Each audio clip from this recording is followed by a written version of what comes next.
Hello. Hello. हा, आपलं नाव सांगा. माझं नाव वाल्मिक बाळासाहेब पवार.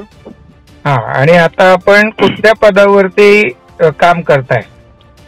मी हेड कॉन्स्टेबल भारत तिब्बत सीमा पोलीस बल पंचायत बटालियन मदुरा इथे काम करत आहे. बर बर.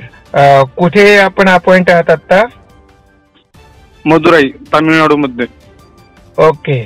मग आता हे जे लोकसभेची निवडणूक होत आहे, तर या लोकसभेच्या निवडणुकीसाठी तुम्ही मतदान केलेलं आहे आणि बारामती मतदारसंघामधून पहिलं मत देण्याचा जो बहुमान आहे तो तुम्हाला मिळाला, त्याबद्दल आवाज टोडेच्या सर्व प्रेक्षकांच्या वतीने मी आधी तुमचं अभिनंदन करतो. आभारी आहे सर, आभारी आहे तुमचा, मी मनापासून आभारी आहे. हा, तर आता आम्हाला ही जी प्रोसेस आहे मतदानाची, तर याच्याबद्दल काय सांगाल? सर, खरं तर ही प्रोसेस भारत सरकारद्वारे त्यांच्या अंतर्गत येणारे सर्व आर्मी, नेव्ही, एअरफोर्स, पॅरामिलिटरी, गृह मंत्रालयातील CRP, BSF, CISF आणि ITBP या सर्व जवानांसाठी आहे. आणि जे जवान भारत सरकारद्वारे इतर देशांमध्ये ड्युटी करत आहे त्यांना इलेक्ट्रॉनिकली सुद्धा मतदान करू शकतात. आणि ही सेवा सर्वांसाठी आहे जे भारत सरकारच्या अंतर्गत कार्य करत आहेत, ड्युटी करत आहेत. बरोबर. म्हणजे सैन्य दल, पॅरामिलिटरी फोर्स यांच्यासाठी तर ही सेवा आहेच. या व्यतिरिक्त अजून जे काही मिलिटरीचे दुसरे ग्रुप आहेत, डिपार्टमेंट आहेत, तर ते सैनिक मतदान देऊ शकतात. हो सर, जे सैनिक आपल्या राज्यापासून इतर ठिकाणी राहत आहेत त्यांच्यासाठी ही सुविधा आहे सर. बर. आता तुम्ही हे जे सैन्य दल आहे कधी जॉईन केले, कधीपासून काम करताय? मी सर 2008 साली सैन्य दल जॉईन केलं सर. बर. आता 12 वर्ष होतील सर मला. बर. मग आता या 12 वर्षामध्ये लोकसभेच्या यापूर्वी 2 वेळा निवडणुका झाल्या. हो सर, हो सर. हा, मग त्यावेळी तुम्ही मतदान केलं होतं का? नाही सर, मी 2009 ला सुद्धा इलेक्शन ड्युटीवरच होतो अरुणाचलच्या दुर्गम भागात. आणि 2014 ला सुद्धा मी इलेक्शन ड्युटीवर होतो मणिपूरच्या अतिदुर्गम भागात, नॉर्थ ईस्ट मध्येच. त्यामुळे मला मतदान करण्याचा योग आलाच नाही ह्यापूर्वी. आणि आज माझं वय 30 आहे आणि यावेळेस मी सर प्रथम मतदान केलं, त्यामुळे मला अधिकच आनंद आहे यावेळेस सर. जीवनातलं प्रथम मत, ते पण 30 वर्षानंतर. ओके. वयाच्या 30व्या वर्षी तुम्ही पहिल्यांदा मतदान करू शकला. Yes sir, yes sir. हा, आणि तेही बारामती मतदारसंघातलं ह्या वर्षीचं पहिलं मतदान तुमचं आहे. Yes sir, yes sir. हा, मग हा एक अतिशय खरोखर आनंदाचाच प्रसंग आहे. मग यापूर्वी जे सैन्य दलातले लोक आहेत, हा, हे कशा पद्धतीने मतदान करत होते का त्यांना मतदान करण्याची संधीच नव्हती? खरं तर संधी सर भेटत होती, पण सर्व जणांना माहिती नसल्यामुळे ते आपला एक व्यक्ती डिटेल करत होते. मतदानासाठी आपण डिटेल करू शकत होतो, परंतु सर्वांना माहिती नसल्यामुळे ते शक्यतो करत नव्हते. सर्वजण मतदान नव्हते करत. मी पण यापूर्वी मतदान नव्हते केले. सोय होती परंतु करता येत नव्हते. पोस्टाने मत यायचे, पोस्टाने परत जायचे, त्यामुळे खूप वेळ लागायचा. म्हणजे मतदान करण्याची संधी मिळत होती, तुमच्या घरातील व्यक्ती पण प्रतिनिधी नियुक्त करू शकत होतो मी. बरोबर सर. हा, पण त्यासाठी जे आवश्यक कागदपत्र आहेत त्याच्या देवाणघेवाणीत जे दिरंगाई होत होती त्यामुळे ते शक्य होत नव्हतं आणि वेळ लागत होता सर. आणि सुट्टीवर येणं जाणं सगळ्या गोष्टी संभाव्य नसल्यामुळे शक्यतो टाळतच असे आम्ही. हा, मग आता जी प्रोसेस झालेली आहे ही प्रोसेस सोपी आहे? हे सर, सर खूप. तर ही कशी सोपी आहे, म्हणजे नक्की कशा पद्धतीने तुम्ही तिकडून मतदान करता? खरं तर ही प्रोसेस सर अशी आहे, ज्या दिवशी उमेदवार, सर्वच उमेदवार आपले नामांकन भरतात आणि त्याची चेकिंग वगैरे होती, रिकॉल वगैरे सगळं मी ओके होऊन जातं, त्या दिवशी हे फॉर्म रात्री 12 वाजता ऑनलाईन अपलोड केले जातात. बर. ते अपलोड केले की ते देशातील कुठेही, जर मी बारामती मतदारसंघातील जवान किंवा तामिळनाडू आहे किंवा जम्मूला आहे किंवा भारताबाहेर आहे, तर त्या ठिकाणी तेथील युनिटच्या अधिकाऱ्यांना एक ऑनलाईन इलेक्शन कमिशनद्वारे ID आणि पासवर्ड दिलेला असतो. तर त्यावर त्या एरियातील जवानांचं मतपत्र हे अपलोड केले जाते आणि त्यांना त्याचा एक SMS येतो की महाराष्ट्राच्या लोकसभेचे मतदान अपलोड केले आहे आणि तुम्ही ते डाउनलोड करू शकता. मग त्याद्वारे आम्ही त्याच दिवशी म्हणलं तरी मतदान करू शकतो. आता इकडे आम्ही ज्यावेळी इथे मतदान करतो पोलिंग बूथ वरती, त्यावेळी ओळखपत्र फार महत्वाचं असतं, जे इलेक्शन कमिशनने जारी केलेलं आहे किंवा त्या व्यतिरिक्त जे 14 पुरावे इलेक्शन कमिशनने सांगितले त्यापैकी कुठला तरी पुरावा आम्हाला तिथे दाखवावा लागतो, त्याशिवाय मतदान करता येत नाही.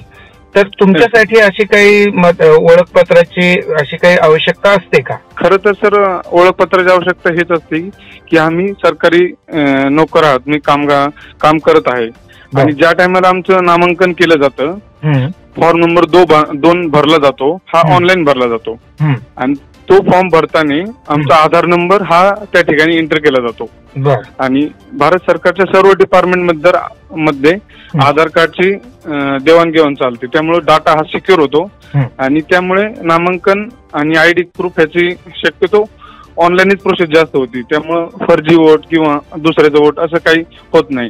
आधार कार्ड मुख्य आमचं मानला जातो सर. ओके, म्हणजे आधार कार्ड हा जो पुरावा आहे आणि आधार बेसवर मध्ये तुम्ही आहात, हा डेटा हे सगळं गृहीत धरून तुमचं मतदान होत आहे. हा, अतिशय चांगलं तुम्ही माहिती आम्हाला देताय, अनेक जणांना ही माहिती नाहीये.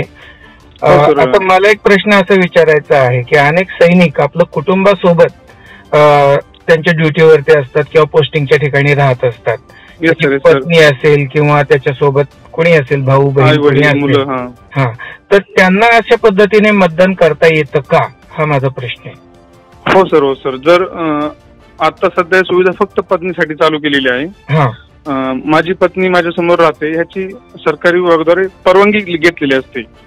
कोणीही जर फॅमिली मेंबर असेल तो परवानगी घेतो की माझी पत्नी सोबत मी राहत आहे, त्या टायमाला आमचे क्लास 1 अधिकारी हे परवानगी देतात आणि जर आता मी इथे राहत आहे, माझ्या पत्नीचं मतदान करायचे त्या टायमाला इथे मी लोकसभा मतदान टायमाला, तर आपण नामांकन भरताना त्यांचा पण फॉर्म नंबर 2 भरतो आणि त्याला त्यांचं पण नाव लागतं सर्व्हिस वोटर मध्ये, फक्त पत्नीचं, आई वडिलांचं मुलांचं नाही सर. ही सुविधा आहे, पत्नीसाठी सुविधा आहे. आणि त्यांना पण आधार कार्ड वगैरे दाखवावं लागतं का? येस सर, त्यांचं पण आधार कार्ड घेतलं जातो, नंबर टाकून पूर्ण ऑनलाईन प्रोसेसवर फॉर्म भरला जातो सर. बर. मग आता तुम्ही या पद्धतीने दोघांनी पण मतदान केलं का? हो सर. ह्यावेळेस आम्ही दोघांनी मतदान केलेलं आहे, कारण का माझ्या पत्नीचे प्रथम मत लोकसभाचं आणि माझे पण प्रथम मत लोकसभाचं मतदान केलेलं आहे. एक भारताचे जबाबदार नागरिक या नात्याने तुम्ही हे जे आपलं मतदानाचा हक्क बजावलात, ही आनंदाची गोष्ट आहे. आणि आता तुम्ही आनंदाची दुसरी गोष्ट म्हणजे तुम्ही बारामती मतदारसंघातले पहिले मतदार ठरलात, तर याबद्दल तुमचं काय मत आहे? खरं तर मी ज्या टायमाला प्रथम मतदान केलं तेही माझ्या आयुष्यातलं प्रथम मतदान, त्यामुळे मी खूपच खुश आहे. कारण का ज्याप्रमाणे आमचं सर्वीकडं संरक्षण हे धर्म, आमचा सुरक्षा हा धर्म आहे आणि सगळीकडेच आमचं प्रथम असतो, राष्ट्रप्रथम सगळीकडेच, कुठेही काय झालं तर आम्ही प्रथमच जातो. त्यामुळे कदाचित भारत सरकार किंवा सर्वांनी काहीतरी विचार केला असेल आणि आम्हाला मतदानाची सुविधा प्रथम दिली असेल, कारण का आमचं ब्रीद वाक्यच आहे राष्ट्रप्रथम, त्यामुळे मतदानालाही आम्ही प्रथम आणि आम्ही मतदान करून परत 23 एप्रिल म्हणा प्रत्येक ह्याला इलेक्शन ड्युटी आम्ही पोलिंग बूथ ड्युटी देत आहे, सर्व भारतात आम्ही ड्युटी देत आहे इलेक्शनच्या दिवशी. मला असं सांगा की इकडे आम्ही ज्या पद्धतीने मतदान करतो, म्हणजे जनरली आमच्याकडे बॅलेट युनिट असतं आणि त्याच्यावरचं योग्य उमेदवारासमोरचं आम्ही बटन दाबतो आणि त्याला ते मतदान जातं, किंवा जे निवडणूक कर्मचारी आहेत त्यांना छापील मतपत्रिका मिळतात आणि ते त्याच्यावरती पेनने टिक करून मतदान करतात. तर तुमच्याकडे ही ऑनलाईन प्रोसेस आहे, म्हणजे नक्की कशा पद्धतीने मतदान केलं जातं? खरं तर सर ऑनलाईन प्रक्रियेमध्ये जे मत आमचं येते ते ऑनलाईन इंटरनेटवर अपलोड होऊन आमच्याकडे येते, ऑनलाईन येते आणि ज्या टायमाला ते येते त्या टायमाला ते खूपच प्रोटेक्टेड असतं, पासवर्ड प्रोटेक्टेड असतं, त्यामुळे त्यामध्ये गोपनीयता खूप राखलेली जाते आणि ते येते त्या टायमाला प्रिंट केले जाते. प्रत्येकाकडे मतपत्रिका प्रिंट होते तुमच्या समोर? प्रिंट होते आमच्या समोर आणि त्यावर बारकोड सिस्टीम असते गोपनीयतेसाठी. मग ते प्रिंट केले जाते समोर आणि त्या टायमाला आपल्या योग्य उमेदवारासमोर आपण टिक करतो, मी स्वतः मतदार टिक करतो. बरोबर. आणि टिक केले की ते लगेच कागदामध्ये पॅक करतो लिफाफ्यामध्ये. आणि ते लिफाफे सील्ड पॅक केले जातात. आणि पूर्ण गोपनीयता राखण्यासाठी त्याला बारकोड सिस्टीमने ते स्पीड पोस्टने परत पाठवले जातात. म्हणजे ही मतपत्रिका कुठल्या जवानाची आहे याच्यावरती नाव, सही, नंबर असं काही नाही येतं, केवळ काही नाही, काय बारकोडच करणार तिथं तुम्हाला. ज्या टायमाला आपल्या प्रत्येक ठिकाणी जिल्हाधिकारी कार्यालयात मतमोजणी होते त्या टायमाला फक्त एक लिफाफा येतो बारकोड मध्ये, त्यात आतमधले मतपत्रिका असते कोणाला मतदान केलं ते. बरोबर. म्हणजे पोस्टल मतं ज्यावेळी मोजली जातात त्याच्यामुळे ही मतमोजणी.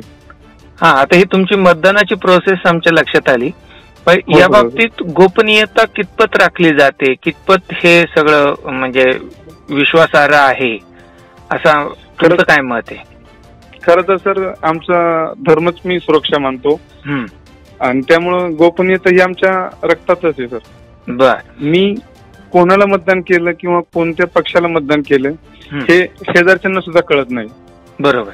ज्याप्रमाणे तुमचं बटन दाबून मतदान होतं तसंच आमचं एका बॉक्स मध्ये साईडला मतपत्रिकेवर टिक करून आम्ही म्हणजे पेनाने टिक करून मत करतो. बरोबर. त्यानंतर ते लगेच पॅक करतो लिफाफ्यामध्ये. म्हणजे मी केलेलं मतदान मी स्वतः पॅक करतो लगेच. आणि त्यानंतर त्याला सील केलं जातं, आमच्या कार्यालयाद्वारे सील केलं जातं पूर्ण. आणि त्यावरती बारकोड ऍड्रेस चिटकवला जातो. बरोबर. आणि ते बारकोड ऍड्रेसद्वारेही आपल्या जिल्हाधिकारी कार्यालयात स्पीड पोहोचून जाते. बरोबर. म्हणजे गोपनीयता खूपच महत्वाची आहे, कारण का ज्या टायमाला ही मतपत्रिका ऑनलाईन येते त्या टायमाला पीडीएफ स्वरूपात असते आणि त्या पीडीएफ ला खूपच हार्ड पासवर्ड वापरलेला असतो. आणि पासवर्ड हा एका अधिकाऱ्याचा असतो, राजपत्रे अधिकारी, आणि त्याची पीडीएफ ही दुसऱ्या अधिकाऱ्याचा असते. त्यामुळे जर हे ओपन जर करायचं असेल तर त्यासाठी पण खूपच गोपनीयता राखलेली असते सर. कारण तुम्ही एकमेकाच्या सोबत अगदी सतत घालत असतात भावाप्रमाणे, आणि मग हा अमुक पक्षाचा तो तमुक पक्षाचा हे वितुष्ट तुमच्यात येऊ नये. हो. हा सर हा खूपच महत्वाचा विषय तुम्ही काढला. आम्ही सर्व भावाप्रमाणेच राहतो इथं. बरोबर. परिवाराप्रमाणेच आपला देश एक ह्याप्रमाणे राहतो. त्यामुळे आमच्यात एकामेकीला कळू नये की ह्या पक्षाचा किंवा ह्यांनी या पार्टीला मतदान केलं. ही गोपनीयता खरंच खूपच विचार करून केलेली आहे आपल्या इलेक्शन कमिशन भारत सरकारद्वारे, निवडणूक आयोगाने. त्यामुळे त्यांचं मी खरं मनापासून आभारी आहे.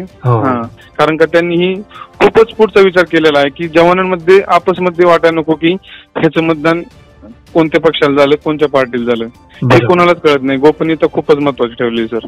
मला तुम्हाला असा प्रश्न विचारायचा आहे की तुमच्याप्रमाणे किती सर्व्हिस वोटर्सनी किंवा तुमच्याप्रमाणे जे लोक सेवा बजावत आहेत सैन्य दलांमध्ये, तर किती लोकांनी याप्रमाणे मतदानाचा हक्क बजावला आहे? खरं तर सर आमच्या युनिटमध्ये 1300 जण आहेत, त्यातील 1500 जणांनी मतदानाचा हक्क बजावला. आता तुम्ही म्हणताल 1300 जण आहेत, 1500 कसा काय? तर सर आंध्र प्रदेशमध्ये आता विधानसभा मतदान चालू आहे आणि लोकसभा चालू आहे, म्हणजे दोन्ही मतदानाचा हक्क त्यांना बजावता आला. आंध्र प्रदेशात जे माझे जवान मित्र आहेत त्यांनी, आणि तसेच ओडिशामध्ये पण विधानसभा इलेक्शन पण चालू आहे आणि लोकसभा पण, त्यामुळे त्यांना दोन्ही मतदान करता आले. बरोबर. आमदारकीचं मतदार पण आणि खासदारकीचं मतदार पण एकाच वेळी, एकाच दिवशी, एकाच टायमाला. त्यामुळे आमच्या विभागातून कमीत कमी 1500 मतदान होणार आहे टोटल 23 मे पर्यंत. ओके. आणि आमच्या डिपार्टमेंटमध्ये म्हणजे भारत तिब्बत सीमा पोलीस बल, गृह मंत्रालयात 90,000च्या आसपास सहभागी मतदार आहेत. 90,000. आणि पूर्ण सरकारी विभागांची आकडेवारी माझ्या अनुसार 20 लाखाच्या आसपास सर सेवा मतदार आहेत ह्या वर्षी, जे की प्रथम मतदान करत आहे भारत सरकारच्या ह्या नवीन नवीन मतदान प्रक्रियेमध्ये. म्हणजे ही खरंच आम्हाला कल्पना नव्हती की एवढी मोठी संख्या आहे आणि एवढंच मतदान हे प्रोसेस मध्ये येत नव्हतं किंवा यातलं काही अंशीच येत होतं. तर ज्यांनी कोणी ही सुविधा करून दिली आहे त्यांना सुद्धा त्यांना सुद्धा हा सॅल्यूट केला पाहिजे आपण, कारण हे खूप चांगलं काम त्यांनी केलेलं आहे. आता मला एक असा प्रश्न पडतोय की समाजामध्ये आम्ही पाहतो काही लोक मतदान करण्याचा कंटाळा करतात किंवा काही अगदी हुशार सुखवस्तू कुटुंबात राहणारे लोक मतदानाच्या दिवशी सुट्टी असते म्हणून फिरायला वगैरे जातात. तर अशा लोकांना तुम्ही काय आवाहन कराल? खरं तर सर मी मतदानाबद्दल सांगतो. आमच्यातली बऱ्याच जणांची ड्युटी सकाळी 6ला चालू होते आणि ते 12 वाजता संपते. डे शिफ्ट असेल तर किंवा 8-8 तास असते. तर ते सकाळी ड्युटीला गेले त्यांना जर कळलंय की माझं मतदानाचं नाव आलंय किंवा ऑनलाईन मतपत्रिका आलंय, ते सकाळी 8-8, 10-10 तास ड्युटी करून सुद्धा मतदान करायला आले होते. कारण का त्यांना राष्ट्रप्रथम आहे आणि आपण आपल्या राष्ट्रामध्ये आपलं मत देऊन एक सक्षम राष्ट्र बनवण्यासाठी जर आपण मदत करत असेल तर हे मतदान केलंच पाहिजे. त्यासाठी कितीही त्रास झाला तरी आम्ही सर्वांनी मतदान केलंय आणि माझा आवाज टुडे मार्फत आणि सर्वांनाच महाराष्ट्रातील सर्व जनतेला एक आव्हान असेल, तुमचं एक मत हे तुमचं आयुष्य बदलू शकतं किंवा तुमच्या येणाऱ्या पिढीसाठी भक्कम देशाची उभारणी करू शकते.